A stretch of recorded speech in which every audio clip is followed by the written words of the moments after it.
আজ আমি বাংলাদেশের ইতিহাসের সবচেয়ে বিপজ্জনক শব্দটা আঙ্গা ফেলব। একটা শব্দ যেটা আমাদের 50 বছর ধরে বাইরে রাখছে। একটা শব্দ যার ভিতরে ভারতের ধর্মীয় ব্যাকরণ লুকানো আছে। একটা শব্দ যা আপনি প্রত্যেকদিন বলেন কিন্তু বোঝেন না। এই শব্দটা আপনাকে স্বাধীন না, আধ্যাত্মিকভাবে পরাধীন করে রাখছে। এই শব্দটা হইল মুক্তিযুদ্ধ।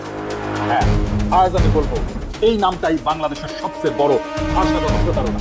প্রস্তুত থাকেন, কারণ আজকের এপিসোডে শুধু ইতিহাস না, আপনার পরিচয়ের মাটি নড়ে যাবে। আপনারা দেখেছেন আমার আর ইলিয়াসের কুশপুত্তলিকা জ্বালানো হয়েছে ঢাকা বিশ্ববিদ্যালয়ে। আমি তাহলে মাইন্ড করেছি, খুবই মাইন্ড করেছি। এই জন্য না যে ওরা আমার কুশপুত্তলিকা জ্বালাইছে, মাইন্ড করেছি যে বেশি লোক হয় নাই।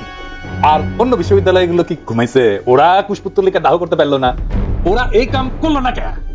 আরে ঠিক আছে, আজকে যে পুচ্ছে আগুন লাগানো এপিসোড করব, এইবার কলে 64 জেলায় অন্তত 64টা পুষ্পত্তলিকা জ্বালাইতে হবে আমার। পুচ্ছে আগুন লেগে দেব বাকশালী ইন্ডিয়া আর বাঙ্গু সুশীল আর ইন্ডিয়ার নব্য লেসমেন্সার বিএনপি কিনিয়া মুক্তিযুদ্ধ নিয়ে যেটা আগেই কইছি। আপনারা জানেন আমি এইটারে মুক্তিযুদ্ধ বলি না। এইটারে মুক্তিযুদ্ধ কেন বলা উচিত না সেটা নিয়ে আজকের আলাপ। এই আজকের এপিসোডে আমরা দেখাইবো যে মুক্তিযুদ্ধ শব্দ দিয়া আমাদের পুরা জাতিকে 50 বছর ধরে মানসিক ভাবে বাইন্ধে রাখা হয়েছে। মুক্তিযুদ্ধ মানে স্বাধীনতা না, মুক্তি না। মুক্তিযুদ্ধ মানে দাসত্ব। কেমনে আসেন এইবার দেখি। আমি আগেই বলেছি বঙ্গবন্ধু নামটা ছিল ভারতের তৈরি একটা সফট পাওয়ার টুল, যা দিয়া বাংলাদেশের মন রাজনীতি নিয়ন্ত্রণ করা হয়েছে। কত এপিসোডে দেখেছেন। আজকে আমরা আমি বয়ানের পেঁয়াজের আর একটা স্তর সুলবো আর চোখ দিয়া পানি পড়বে বাকশালী আর ভারত দুই জায়গায়। একটা প্রশ্ন দিয়ে শুরু করি। দুনিয়া অনেক দেশ স্বাধীন হয়েছে, তাদের স্বাধীনতার জন্য লড়াই করতে, যুদ্ধ করছে। কোথাও কি তারা তাকে মুক্তিযুদ্ধ বলছে? আমেরিকা বলছে, আলজেরিয়া বলছে, ভিয়েতনাম বলছে, ইন্দোনেশিয়া বলছে, কিউবা বলছে, আয়ারল্যান্ড বলছে। একটাও দেশ তাদের স্বাধীনতার যুদ্ধকে মুক্তির যুদ্ধ বলে কোথাও না। ইতিহাসে নাই, রাষ্ট্রতত্ত্বে নাই, রাজনীতিতে নাই। কারণ তারা জানে রাষ্ট্রের স্বাধীনতা একটা রাজনৈতিক ঘটনা আর মুক্তি এটা আধ্যাত্মিক ঘটনা। দুইটা শব্দ কখনোই এক হয় না। লিবারেশন ওয়ার বলা হয়েছে, কিন্তু লিবারেশন হইতেছে রাজনৈতিক শব্দ, আধ্যাত্মিক শব্দ না। মুক্তি একটা আধ্যাত্মিক শব্দ। তাহলে কেন মুক্তিযুদ্ধ এই আধ্যাত্মিক শব্দ দিয়া আমাদের স্বাধীনতার যুদ্ধকে সংজ্ঞায়িত করা হইল? কেন? খ্রিস্ট ধর্মে মুক্তিকে বলে সালভেশন, লিবারেশন না।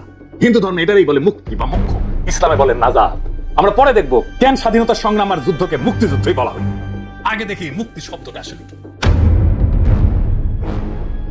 মুক্তি শব্দটা আসে সংস্কৃত অর্থাৎ বন্ধন মুক্ত, জন্ম মৃত্যু চক্র ভাঙা, মোক্ষ লাভ করা। এটা আত্মার পরম অবস্থা। হিন্দু ধর্মে মুক্তি মানে মুক্তি, বৌদ্ধ ধর্মে মুক্তি মানে নির্বাণ, জৈন ধর্মে মুক্তি মানে কর্মবন্ধন ছিন্ন করা। এগুলো কি রাষ্ট্রের স্বাধীনতা?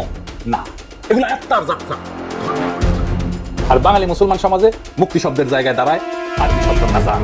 এটা আধ্যাত্মিক মুক্তি, পরকালীন পরীক্ষা। অর্থাৎ মুক্তি শব্দের দুই পাশেই ধর্মতত্ত্ব, এক পাশে মোক্ষ আর এক পাশে নাজাত।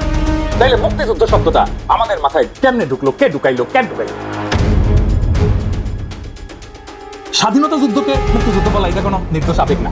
এটা ছিল এক ধরনের ভাষাগত ইঞ্জিনিয়ারিং, যার উদ্দেশ্য ছিল আমাদের স্বাধীনতার অর্থটাই বদলায়, এমন ভাবে বদলায় দেওয়া যাতে সেটা ভারতের তৈরি ন্যারেটিভের ভেতরে পড়ে। মুক্তিযুদ্ধ শব্দটা প্রথম ব্যবহার করা হয় স্বাধীনতার ঘোষণাপত্রে। কে লিখে দিয়েছিল? General Jacob, Indian general. লিখে দিয়েছিল কে? আরেক ইন্ডিয়ান উকি। বুঝছা? স্বাধীনতা শব্দ বললে বাংলাদেশি জনগণ দাঁড়ায় মাথা উঁচু করে, কিন্তু মুক্তি শব্দ বললে আপনি দাঁড়ায় যান হিন্দু মোক্ষ এবং আধ্যাত্মিক পরিত্রাণের ভাষার ভেতরে। এখন বলেন তো এই মুক্তি শব্দকে স্বাধীনতার জায়গায় পৌঁছালে কি হয়? যেটা হয় সেটা হইতেছে ধর্ম ভাষা রাজনৈতিক ভাষায় রূপান্তরিত। ছিল ধর্ম ভাষা হয়ে দাঁড়ায় রাজনৈতিক ভাষা, আর তার ফল হয় ভীষণ। যখন একটা পবিত্র আধ্যাত্মিক শব্দকে রাজনৈতিক স্লোগানে পরিণত করা হয়, তখন এই শব্দটার অর্থ ক্ষয় হয়ে যায়, ধর্মতত্ত্ব দুর্বল হয়ে যায় এবং রাজনৈতিক তত্ত্ব জাতির চিন্তা বিভ্রান্ত হয়। লিঙ্গুইস্টিক থিওরিতে একে বলা হয় সেমান্টিক করাপশন, অর্থাৎ শব্দের অর্থের পবিত্রতা ক্ষয় হয়ে যাওয়া। এই সেমান্টিক করাপশন বা শব্দের অর্থের দূষণ, এই কথাটা আরো গভীরভাবে উদাহরণ দিয়ে বুঝেন। কোন পবিত্র বা গভীর বিশেষ অর্থবহ শব্দকে অন্য কাজে অন্যভাবে রাজনৈতিক স্লোগানে ব্যবহার করা হয়, তখন শব্দের আসল অর্থ বদলে যায়, এমনকি নষ্ট হয়ে যায়। এই অর্থ নষ্ট হওয়ার ঘটনাকেই বলা হয় সেমান্টিক করাপশন। বাংলায় বলতে পারেন অর্থ দূষণ, অর্থ বিকৃতি। আমরা একটা উদাহরণ দিয়ে দিই। গুরু এই শব্দটা, এটা আসল অর্থ কিছু। ভারতীয় ধর্মতত্ত্বে গুরু মানে আধ্যাত্মিক পথ প্রদর্শক, যিনি আপনাকে অন্ধকার থেকে আলোয় তোলেন, যিনি সত্য, আত্মজ্ঞান, মুক্তির পথ দেখান। গুরু মানে শিক্ষক প্লাস দার্শনিক প্লাস আধ্যাত্মিক নেতা। অত্যন্ত পবিত্র, গভীর, ভারী শব্দ। এখন গুরু শব্দ কাকে বলা হয়? এই শব্দটা ইংরেজি ভাষায় ঢুকেছে। তাই আজকাল পৃথিবীতে আমরা দেখি ফিটনেস গুরু, মার্কেটিং গুরু। আমি নিজে মুরব্বী শব্দটা বুঝাইতে গুরুজন শব্দটা ইউজ করি। গুরুজন অনেক ক্ষেত্রে ইউজ করছি। অনেকে গুরুজনকে গুরু বলে ধরে নিয়েছে। গুরু আর গুরুজন দুটো আলাদা শব্দ। তাইলে বলেন এই যে ফিটনেস গুরু আর মার্কেটিং গুরু এগুলো কি সত্যিকারের গুরু? না, এরা শুধু কোন একটা কাজ ভালো জানে, কিন্তু শব্দটা এত সস্তা হয়ে গেছে আজকাল যারই সামান্য দক্ষতা আছে তাকে গুরু বলা হয়। উত্তম কুমারকে গুরু বলা হয়। উত্তম কুমার কি গুরু?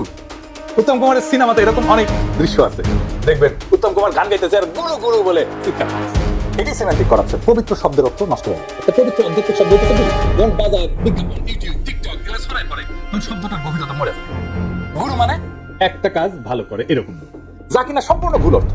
এতে শব্দের আসল অর্থ খোয়া যায়, শব্দের মর্যাদা নষ্ট হয়ে যায়, মানুষ শব্দটা শুনলে ভুল ধারণ করে। এখন গুরু মানে আর পথ প্রদর্শক বা আধ্যাত্মিক শিক্ষক না। গুরু মানে এখন যে কেউ যার যা কিছু ভালো জানে সেই একটা গুরু। আসল অর্থ গায়েব। ঠিক একই ঘটনা মুক্তি শব্দের ক্ষেত্রে ঘটছে, তবে উল্টা ভাবে। কিভাবে? সমস্যাটা আসলে কোথায়? মুক্তি এই শব্দটা সাধারণ শব্দ না। এই শব্দটা ভারতীয় ধর্ম দর্শনের সবচেয়ে পবিত্র, সবচেয়ে স্পর্শকাতর তার। সবচেয়ে রিলিজিয়াস ফুলফিলমেন্ট হয় মুক্তির মধ্যে দিয়া। মুক্তি মানে কি? মুক্তি মানে মোক্ষ, নির্বাণ, পরম পরিত্রাণ, আত্মার শেষ গন্তব্য। এখন প্রশ্ন হইল, এটা রাজনৈতিক যুদ্ধকে কেন হঠাৎ এই আধ্যাত্মিক শব্দ দিয়ে ডাকতে হবে? কেন? কারণ এটা কোনো কাকতাল না, এটা সালাকি। সব পাওয়ারের সবচেয়ে সূক্ষ্ম অস্ত্র হলো ভাষা। ভারত খুব বুদ্ধিমত্তার সাথে তাদের ধর্মীয় শব্দ ভান্ডারের সবচেয়ে পবিত্র শব্দটা, সবচেয়ে সেক্রেট শব্দটা আইনা আমাদের রাজনৈতিক সংগ্রামের সাথে আইতে দিল। যেই মুহূর্তে বলা হলো স্বাধীনতা মানে মুক্তি, স্বাধীনতার যুদ্ধ হয়ে গেল মুক্তিযুদ্ধ। সেই মুহূর্তে আমাদের রাজনৈতিক বয়ানকে সরাসরি ভারতের ধর্মীয় ব্যাকরণের অধীনে পাঠানো হলো। এটাই সমস্যা। এটি সেমান্টিক করাপশন। এটা সেমান্টিক করাপশন না, এটা সেমান্টিক ক্যাপচার হয়ে গেছে।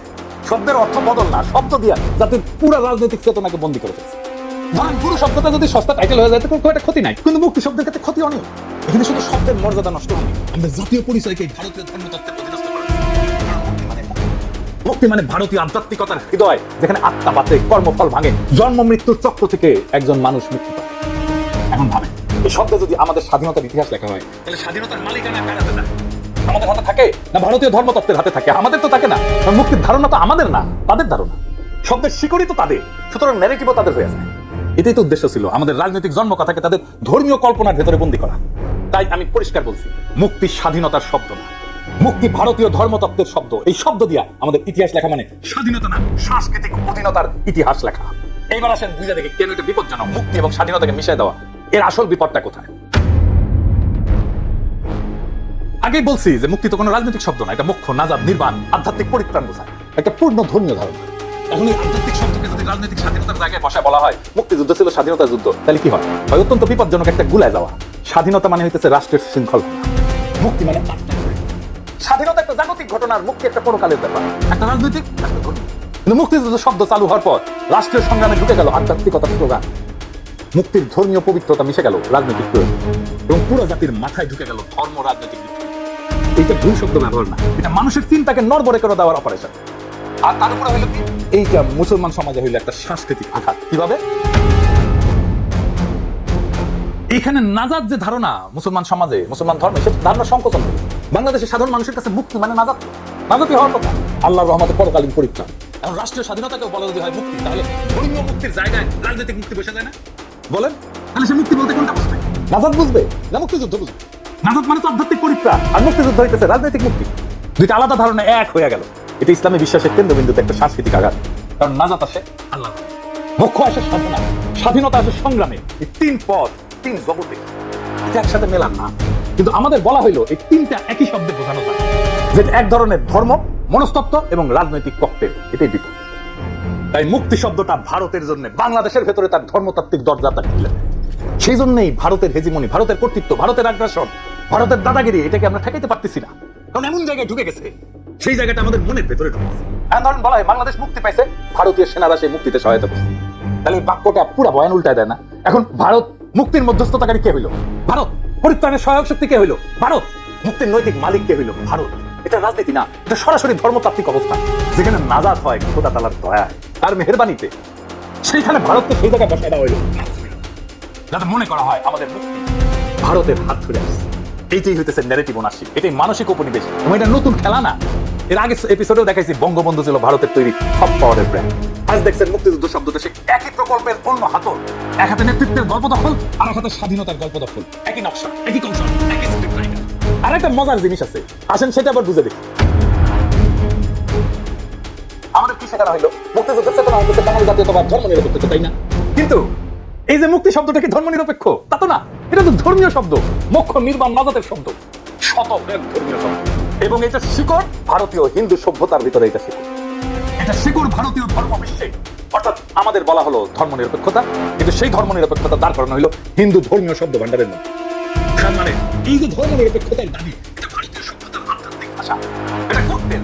ধর্মনিরপেক্ষতা দাঁড়ায় আছে ধর্ম সভ্যতার উপরে।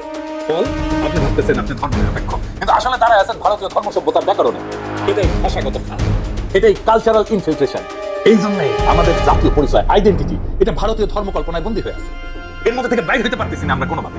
নেতৃত্বের নাম অন্যের দেওয়া, স্বাধীনতার গল্প অন্যের ধর্মতত্ত্বে লেখা, এবং ধর্মনিরপেক্ষতার ধারণাও দাঁড়ায় থাকে ভারতীয় আধ্যাত্মিক শব্দ ভান্ডারে। কারণ রাষ্ট্র স্বাধীন হইলেও পরিচয় আর স্বাধীন থাকে না। এটাই ন্যারেটিভ ডিপেন্ডেন্স। আমাদের ন্যারেটিভ পুরো ভারত নির্ভর সব জায়গায়, এবং আলটিমেটলি যাই দেখবেন এটা ভারতীয় ধর্মতত্ত্বের মধ্যে এসে ঢুকছে।